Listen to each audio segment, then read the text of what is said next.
a play, so I got a mismatch.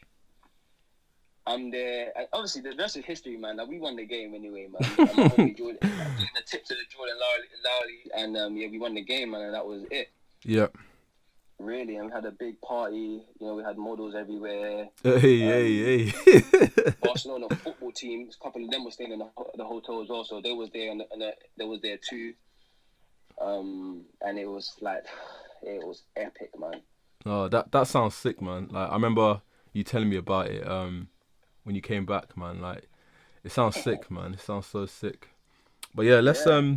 let's talk about your career then as a the transition you made into becoming essentially a professional dunker. At what moment do you feel like being a dunker was going to be your career? Like, I think so. After that summer finished, I went to go. I think I tried to I was, I was rubbing shoulders with certain couple other teams in the BBL I wanted to play, but it just didn't sit well with me. Like yeah, the money and the time did not sit well with me. So, and at the time, I had a relationship with Duncan Lee, and he was just like, "Yo, maybe got an avenue where we can do this and do that." Really, just keep trying and stuff like that. So that's when, obviously, when I was in school, I used to watch Golden Child, Kevin Kemp, and all the Team Flight Brothers and stuff like that. So I kind of knew what dunking was, but I didn't know this is something that I could necessarily do. But he's telling me you can do this, you can do that. And a couple of conversations that I had with Narmo, because Narmo worked. They both, Simon and Narmo, worked with each other before I was even about. So he was kind of telling me yo, Duncan Elite thing is it's a good look type of thing. You never know what could come with it. He had a vision, and I was like, cool. So I kind of working on some of my stuff.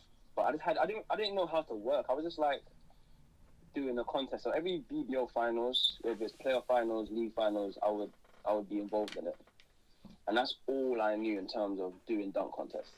yeah, And then it wasn't and then because I was kind of just doing them, and then I was kind of getting recognition, oh yeah, you Duncan, representing our country, because basically in the BBL finals, what will happen was Simon will bring one person from Dunkley or couple people who's from Ukraine, Smooth or Lipet from Poland. These guys were absolutely annihilating the game. Then because there was no more Team Flight Brothers, we didn't see none of that. There's only Guy. The previous wasn't actually a team, so those guys had the game in the chokehold. So obviously, I'll be in the contest representing GB. I'm like, wow, this is dope. I always wonder how far this can kind of go. And it wasn't until I had my first overseas contest in Oslo. I had that and I won it. And obviously, one of the sponsors were K1X.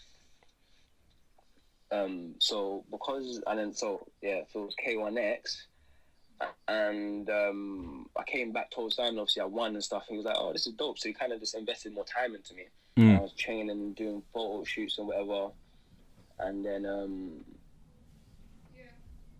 I just had more contests. I would get a message from a company, is in Romania or someone would tell me about it, and I would just end up going. I just found myself having a summer of just doing dunk contests. I was like, rah.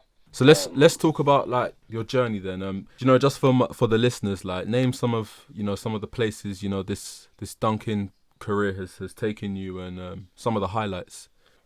Wow, it's taken me from places from Doha. I've been to Doha. I've been India. Switzerland. I've been so many places, man. Romania. All over France.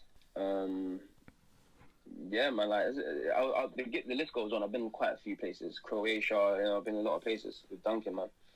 So a couple of these places, because I'm a professional dunker now. So when it comes to FIBA 3x3, I'll be participating in the dunk finals. So if you follow FIBA 3x3, you see the locations that they go to. Those are the places I've kind of just been to. Yeah. And Doha and Qatar was one of the places that I went with to dunk in their contest. And obviously, again, it's a big Nike sponsored tournament. Yeah. That's obviously now in the Olympics, thank God. Yeah, man, it's the same experience, man. Like what I kind of had with Search for the Baddest. Yeah. It's utmost, the hospitality is up there. Making sure the conditions is perfect for dunking and stuff like that. A lot of fame, a lot of pictures. A lot of people know your name and stuff like that, man.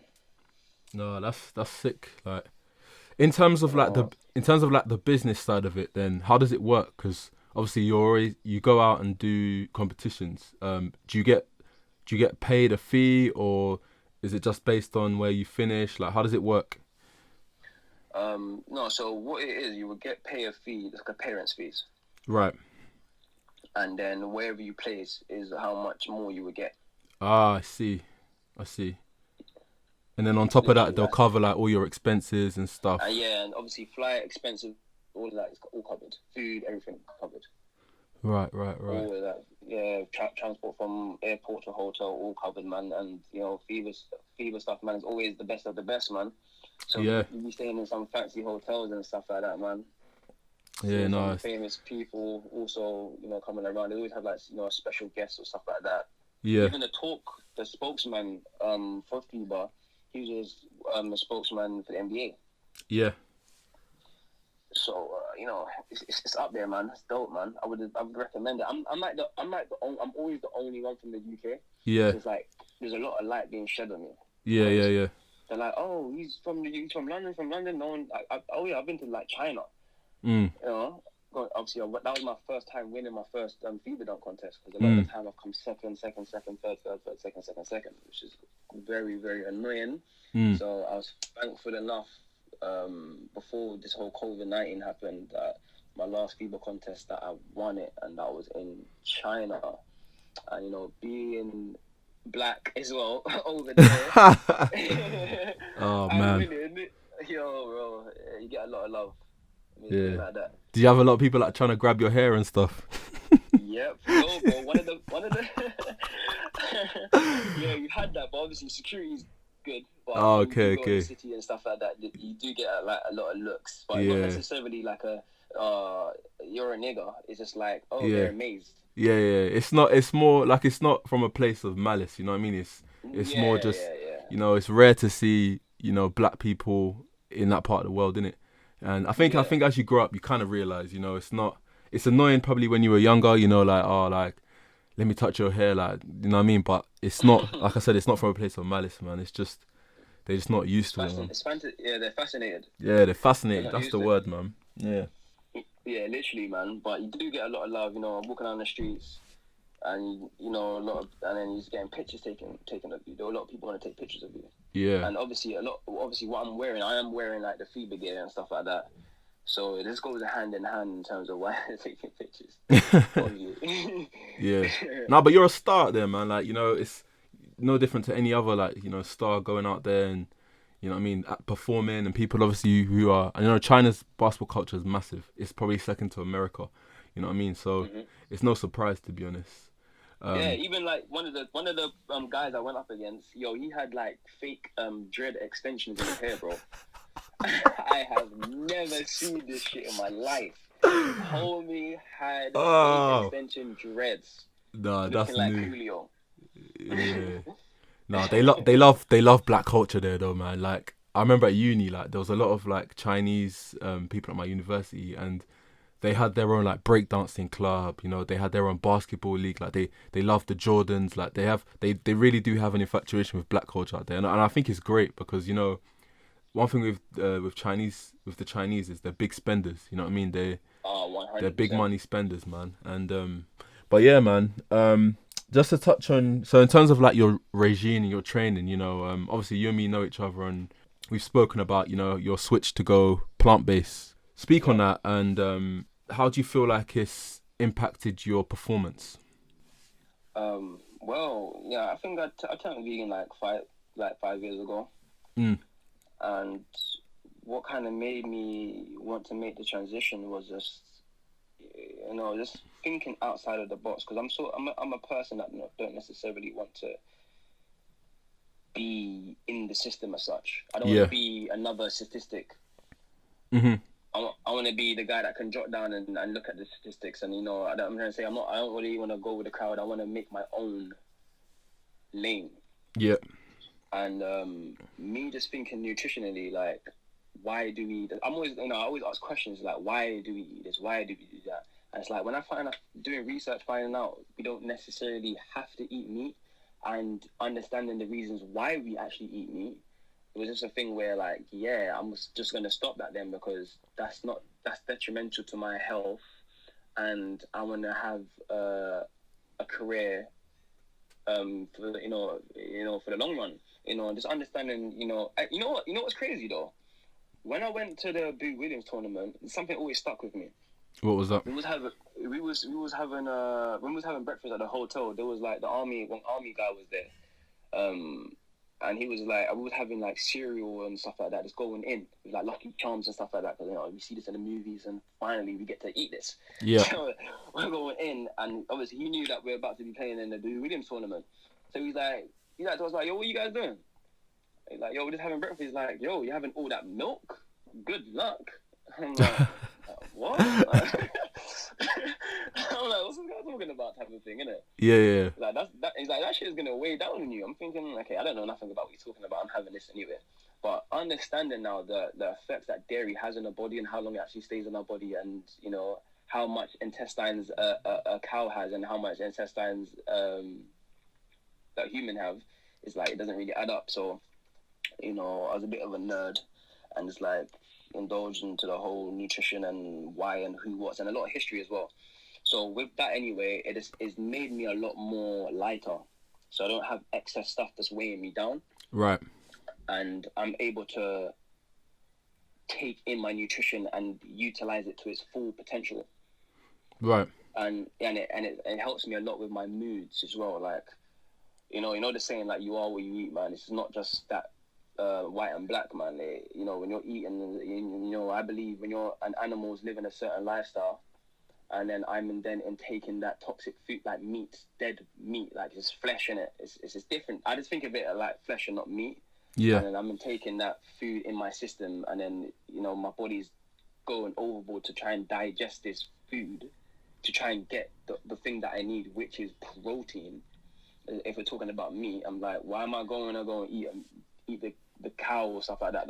That's eating grass to go and get the protein, when I can just go straight to the plant to get the full protein without all of that, the sickness that comes with it. Yeah. So essentially, like, cutting out the middleman. Yeah, definitely. Yeah. Go straight to the man. plug. Straight to the plug, man. Yeah. You know what I'm saying? Some Frank Lucas stuff. So yeah, man, that's what it does, man. And it's made me become lighter, so I'm able to, like, be strong and have less weight, excess weight with me. So in turn, you know, I can jump higher and have less stress on my joints. Right. So that's what I meant. No, that's sick, man. You know, you've taught me something, man. Like, I think I'm gonna, you know, go for the next few months, you know, at least experiment with, you know, cutting down the dairy.